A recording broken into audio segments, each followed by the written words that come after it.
నమస్కారం గురువుగారు. కీర్తి గారు నమస్కారం అండి. ఓకే గురుగారు, విశ్వవసు నామ సంవత్సరంలో కుంభరాశి వారికి ఎలా ఉండబోతుంది?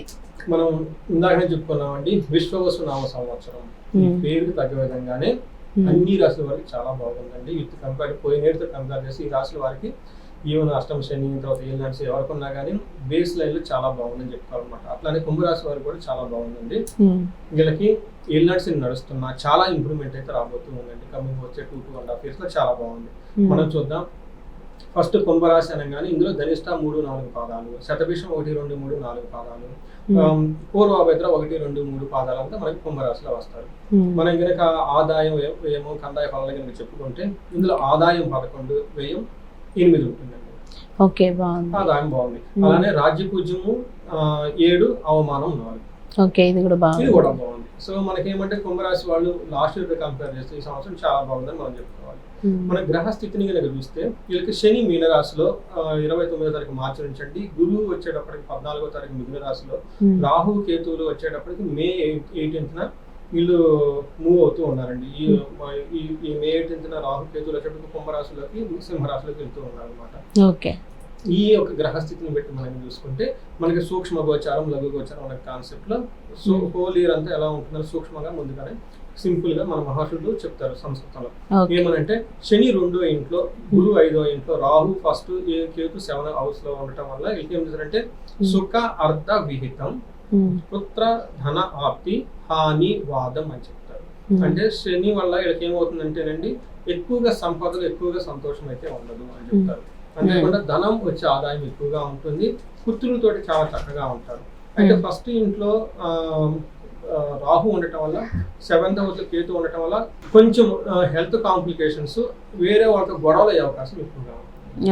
మనం డీటెయిల్ కనుక చూస్తే కంప్లీట్ గా ఎలా ఉంటుందంటే శని వీళ్ళకి 2nd house లో ఉండటం వల్ల ఇది మూడో స్టేజ్ ఒక ఏళ్ళనాటి శని అని చెప్తారు అనమాట. అంటే ఇప్పుడు కూడా ఎలా ఉంటుందంటే ఇంత ముందు ఉన్నంత బాధలు అయితే ఉండవండి, కానీ ఒక 20% బాధలు అయితే ఉంటాయి అని చెప్పాలి. ఎలాంటి బాధలు ఉంటాయి అంటే సదా క్లేశం, వృధా వైరం, సతతం కార్యనాశనం, సదాచార, స్వజన ద్వేషం, పాప చింతాం ధనే శనో అని చెప్పారు అనమాట. అంటే 2వ ఇంట్లో శని ఉంటే వాళ్ళకి ఎలాంటి ఫీలింగ్స్ ఉంటాయంటే సదా క్లేశం, ఎప్పుడు ఏదో ఒక బాధకుడు కష్టపడే ఉండే అవకాశం అయితే ఉంటుంది.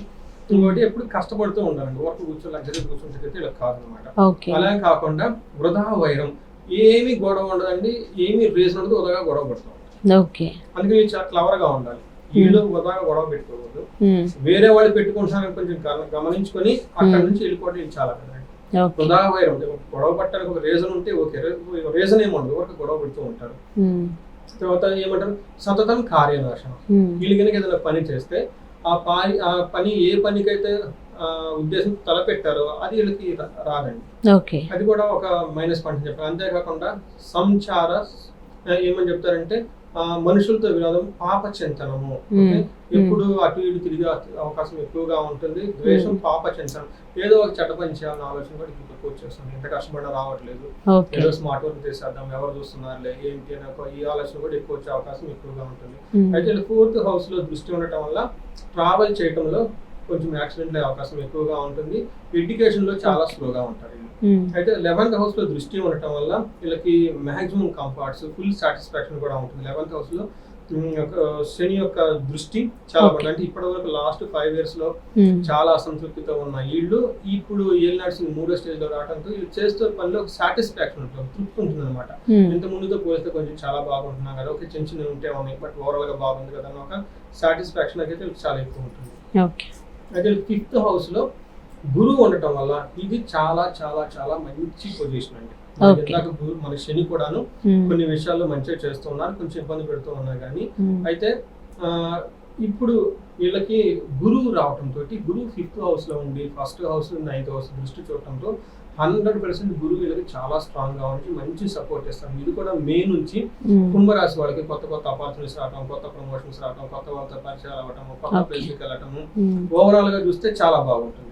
మనకి మహర్షులు సంస్కృతిలో ఏం చెప్తారంటే అర్ధలాభం ఓకే, తథైశ్వర్యం స్వకర్మరతి హర్షితం సదా స్వజన సౌఖ్యం చ పంచమస్తే భవేత్ గురువు అని చెప్తారు. 5వ ఇంట్లో కనుక గురువు ఉంటే ఏమో చేద్దాం, ధనలాభం ఉంటాయి, సంపదలు ఉంటాయి, తన పనిలో సంతోషాన్ని పొందుతూ ఉంటారు. అప్పటిదాకా డిస్సాటిస్ఫాక్షన్ కొన్నవాడు ఏదైనా పని చేస్తే ఓకే సంథింగ్ బాగుంది కదా, దే లవ్ ఇట్ అండి, ఒక కంపాషన్ గా చేసుకుంటూ వెళ్ళిపోతారు, బంధువులతో సౌకర్యంగా ఉంటారు, అది శుభకార్యాలు ఎక్కువ చేస్తూ ఉంటారు, సంతాన పరంగా చాలా ఆనందంగా ఉంటారు, అధికారుల నుంచి కానీ చాలా బాగుంటుందని చెప్పుకోవాలి. అదే ఫస్ట్ హౌస్ లో కూడా దృష్టి ఉండటం తోటి హెల్త్ చాలా బాగుంటుంది, చాలా ట్రాన్స్ఫర్స్ అయ్యే అవకాశం ఎక్కువ ఉంటుంది. ఈ టైం ఒక ప్లేస్ నుంచి ఇంకో ప్లేస్ కి ఖచ్చితంగా ఏదో విధంగా ప్రొఫెషనల్ గా కానివ్వండి, పర్సనల్ లైఫ్ లో చేంజెస్ అయితే ఒక ప్లేస్ నుంచి ఒక ప్లేస్ కి ట్రాన్స్ఫర్ అయ్యే అవకాశం ఎక్కువగా ఉంటుంది. 9వ ఇంట్లో దృష్టి ఉండటంతో వీళ్ళ దగ్గర డబ్బులు ఉన్నా లేకపోయినా పుణ్యక్షేత్రాలు బాగా దర్శిస్తారు. కాశీ కానివ్వండి, లేదా అరుణాచలం, పెద్ద పెద్ద ప్లేస్లన్నీ ఆ టయానికి ఏదో విధంగా అన్ఎక్స్పెక్టెడ్ గా టెంపుల్స్ అవన్నీ విజిట్ చేసే అవకాశం చాలా ఎక్కువగా ఉంది. గుళ్ళు, ఆశ్రమాలు కూడా బాగా తిరుగుతారు, యోగా, మెడిటేషన్ ఇవన్నీ చాలా ఎక్కువ చేస్తూ ఉంటారండి. అయితే రాహు వీళ్ళకి ఫస్ట్ హౌస్ లో ఉండటంతో ఇది కొంచెం మిక్స్డ్ రిజల్ట్ అని చెప్తారు. ఎలా అంటే ధారాపుత్ర విరోధం చ ప్రవాసం రోగపీఠం, వీళ్ళకు బంధువులతోటి పుత్రులతోటి కొంచెం గొడవలు పడే అవకాశం ఎక్కువగా ఉంటుంది. ఫారిన్ ఎలా ఉంటున్న వాళ్ళు చాలా బాగా కలిసి వచ్చేస్తుంది. తర్వాత ఏమంటే అర్ధహాని మహా కష్టం, డబ్బు విపరీతంగా ఖర్చు అయిపోయే అవకాశం ఎక్కువగా ఉంటుంది. వీళ్ళ డబ్బులు వేరే వాళ్ళు దొంగతనం చేయడం కానివ్వండి, వీళ్ళు ఏదో అవుతుందని ఉద్దేశంతో డబ్బు ఖర్చు పెడితే ఆ డబ్బుకి హాని జరిగే అవకాశం ఎక్కువగా ఉంటుంది. ఓవరాల్ గా ప్రవాసంలో ఉండే అవకాశం ఎక్కువగా ఉంటుంది, చాలా కష్టాలు కూడా పడే అవకాశం ఎక్కువగా ఉంటుంది. ఇది కేతు వల్ల ఉండే అవకాశాలు ఎక్కువగా ఉంది. 7వ ఇంట్లో కేతు ఉండటంతో భార్య తోటి లేదంటే పార్ట్నర్స్, బిజినెస్ పార్ట్నర్స్ ఉంటే కనుక వాళ్ళతో గొడవలు వచ్చే అవకాశం కూడా చాలా ఎక్కువగా ఉండే అవకాశం ఎక్కువ ఉంది. గురుగారు, నక్షత్రాల పరంగా ఎలా ఉండబోతుంది కుంభరాశి వారికి? మనం ఇందులో 3 నక్షత్రాలు ఉంటాయండి, ధనిష్ట, శతభిష, పూర్వభద్ర. ధనిష్ట నక్షత్రం కనుక చూసుకుంటే వీళ్ళకి సంతోషంగా ఉంటారు, రాజ్యలాభం ఉంటుంది, పట్టాభిషేకం ఉంటుంది. అయితే వీళ్ళకి ఛాలెంజెస్ ఎక్కడ ఉంటాయంటే హెల్త్ కాంప్లికేషన్స్ ఉండే అవకాశం ఎక్కువగా ఉంటుంది. అంతేకాకుండా మార్చి 16th వరకు మరణ తుల్యం, ఏదో ఒక అనుకున్న ప్రోగ్రామ్ కానివ్వండి, ఒక మిషన్ కానీ అనుకున్నది సక్సెస్ఫుల్ గా రాకుండా దాన్ని విత్డ్రా చేసుకునే అవకాశం ఎక్కువగా ఉంటుంది. టోటల్ ఈ రంగాలకు ధన నష్టం జరిగే అవకాశం ఎక్కువగా ఉంటుంది. అంటే ఒక రకంగా వీళ్ళంత ముందు పూర్వకాలం చేసిన అప్పులు కానివ్వండి, ఇంకోటి కానీ ఏదో విధంగా ధనాన్ని విపరీతంగా ఖర్చు పెట్టే అవకాశం కూడా ఎక్కువగా ఉంటుంది. శతభిష నక్షత్రం వాళ్ళని చూసుకుంటే సంతోషంగా ఉంటారు, ప్రమోషన్స్ వచ్చేస్తాయి, తర్వాత అందరిలో గుర్తింపు వచ్చే అవకాశం ఎక్కువగా ఉంటుంది, ధన నష్టం ఎక్కువ అయ్యే అవకాశం ఉందండి. తర్వాత పూర్వభాద్ర నక్షత్రం కనుక చూసుకుంటే వీళ్ళు సంతోషంగా ఉంటారు, పట్టాభిషేకం ఉంటుంది, ధనవృద్ధి ఉంటుంది, రాజ్యలాభం కూడా చాలా బాగుంది. అయితే వీళ్ళు ఒక విషయంలో చాలా జాగ్రత్తగా ఉండాలి. వాటికి హెల్త్ మరణం లైక్ ఏప్రిల్ కి ముందు, తర్వాత అక్టోబర్ తర్వాత కొన్ని విషయాల్లో వీళ్ళకి మరణ తుల్యం అని చెప్తారు. అంటే ఏదో ఒక పని అనుకున్న పని కాకుండా ఇబ్బంది పడిపోవటం, వాళ్ళకి ఒక డ్రీమింగ్ ప్రాజెక్ట్ ఉంటే అది కొలాప్స్ అయిపోవటం, ఒక క్రైసిస్ లోకి వెళ్ళిపోయే అవకాశం ఎక్కువగా ఉంటుంది. సమ్ టైమ్స్ వీళ్ళు ఫిజికల్ గా కూడాను, సమ్ టైమ్స్ వీళ్ళు కొన్ని డ్రీమ్స్ పరంగానే అబ్స్ట్రక్షన్స్ వచ్చేసి అవకాశం చాలా చాలా ఎక్కువ ఉంది. గురుగారు, వాళ్ళు చేయాల్సిన పరిహారాలు, కుంభరాశి వాళ్ళు చేయాల్సిన పరిహారాలు వీళ్ళకి శని రాహుకేతులు చక్కగా చేసుకోవాలండి. అందులో శనికి సంబంధించి వీళ్ళు ఆల్మోస్ట్ 3వ స్టేజ్ లో ఉండటం వల్ల ఇంతకుముందు వాళ్ళు శనికి సంబంధించిన ఏమైనా పరిహారాలు చేస్తుంటారు, ఎక్కువ చేయాలి. లేదు అంటే ఈ టైంలో వీళ్ళు శని పిప్పలాద స్తోత్రాన్ని ఉదయం సాయంత్రం ఖచ్చితంగా చదువుకోవాలి. అంతేకాకుండా శనివారం ఆంజనేయ గుడికి వెళ్ళటం, హనుమాన్ చాలీసాను చదవటం, శనికి తైలాభిషేకం చేయటం, ఇవన్నీ చేయాలి. శనికి తైలాభిషేకం వచ్చేటప్పటికి వీళ్ళకి నువ్వుల నూనెతో మనకి శని త్రయోదశి రోజున ఒక 100 ml నువ్వుల నూనె తీసుకొని, అలానే ఒక 50 ml, ఒక 50 grams వచ్చేటప్పుడు నువ్వులు తీసుకొని, తర్వాత ఒక చిన్న బట్ట దొరుకుతుందండి షాపుల్లో, దాని వస్తువుని తీసుకొని శనికి మెడ చుట్టూ చుట్టి, తర్వాత నువ్వుల నూనె మీద పోసి, తర్వాత ఒక గుప్పిడితో అవి మనకి నువ్వులు కూడాను పైన కనుక చల్లగలిగితే పోస్తే, ఒక తమలపాలు మీద ఒక చిన్న బెల్లం మొక్క కనుక పెట్టేసి దండం పెట్టుకొని ఇలా ఎక్కువ ఎన్నిసార్లు చేస్తూ ఉంటే ఆ తైలాభిషేకం అంటే శనికి చాలా ఇష్టం. అలా నువ్వులు దానం చేసినా కానీ చాలా ఇష్టం.